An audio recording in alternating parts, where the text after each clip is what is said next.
This week on my podcast, the lesson that we're doing right now is going to be the next in our diminished chord applications. We're actually going to be learning how to use diminished chord sound over a little bit of blues.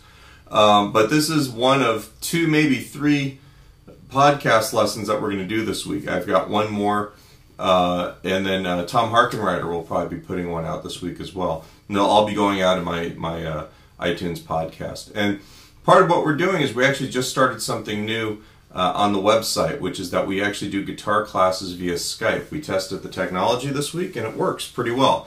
I have a lot of information at my website, mwglforums.com. There should be an address like right about here between my hands for you. If you go there, the week that this comes out, it'll be on the front page, or just search Skype lessons or Skype classes. It's $10 a week to do a class live with us, and then there's also private forum access for students to get backing tracks, PDFs of their music, ask questions of the instructors, all kinds of stuff. We're just getting this rolling, but I'm pretty excited about it. The first class went pretty well. We did a free trial and everybody ended up signing up right out of the gate, which was pretty cool. It's very encouraging to us because it means that what we're doing is actually working. So right now we're actually going to do a regularly scheduled podcast, but I figured I'd put that out there for you. All right, so I'm going to play through a 12-bar blues for you with a backing track, and what I'm going to do is I'm going to kind of talk my way through it. I'm going to play some chord things, like some triplet-y kind of chord deals. The chord of the week, or the lick of the week here, is going to be on the 6th measure. It's the 4 chord leading back into the 1 chord, and it kind of creates a little bit of color going back in, almost like it resolves back into the 1 chord. So here you go. So A major, A diminished,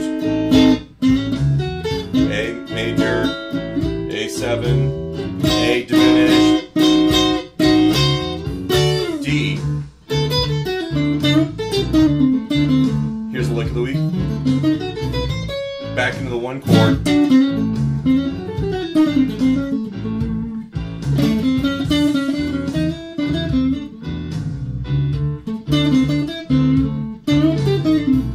We can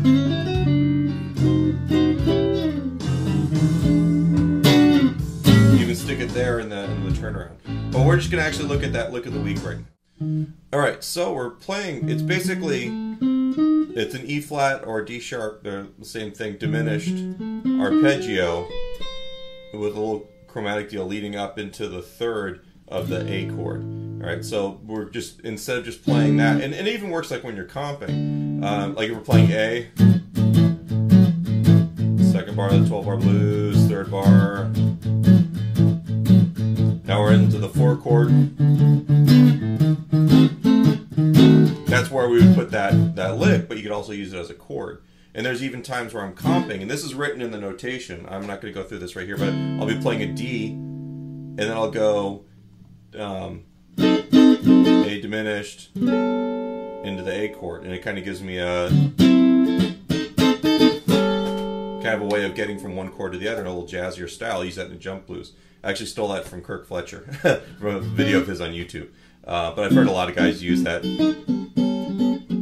So, and that's actually in the notation. But what we're just really going to be working on right now in that particular spot in the 12-bar blues is just this diminished lick. And there's 3 variations of this besides the chords.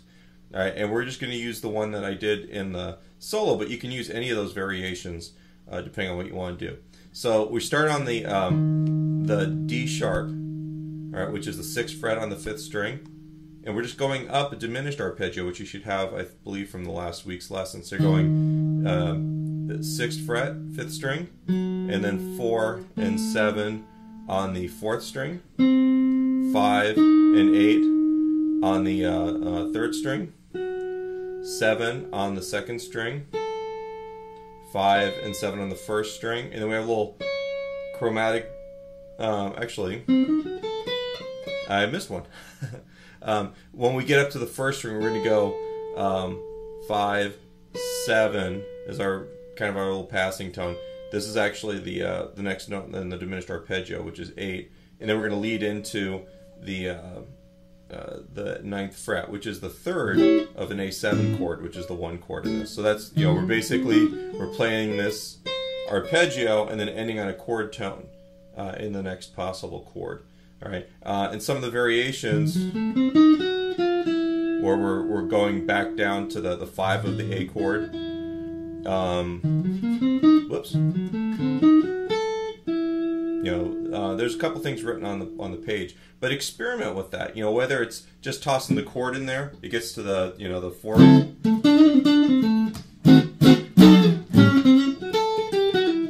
You know, you could actually do something like that. You know, or you can actually play a lick based off of it. A lot of times I'll use a half-whole diminished scale if I'm really trying to go for something a little bit jazzier, which we haven't talked about that particular scale yet. We'll get to that one soon. Right now, our diminished sound is based off of chord tones in a diminished arpeggio. But there's a couple different diminished scales that we can also use in a situation like this. But for right now, you've got some of the sounds that we talked about in the 1 chord, in the first 4 bars. If you wanted to, you can substitute that, play that, and then play the A diminished chord, and then back to the A, and actually create some cool sounds. And I'll do that like with an A7, A diminished, and then up into the you know, the D chord, D7, D9, you know, stuff like that. It creates a lot of color, and it doesn't get too far outside of the chord sound.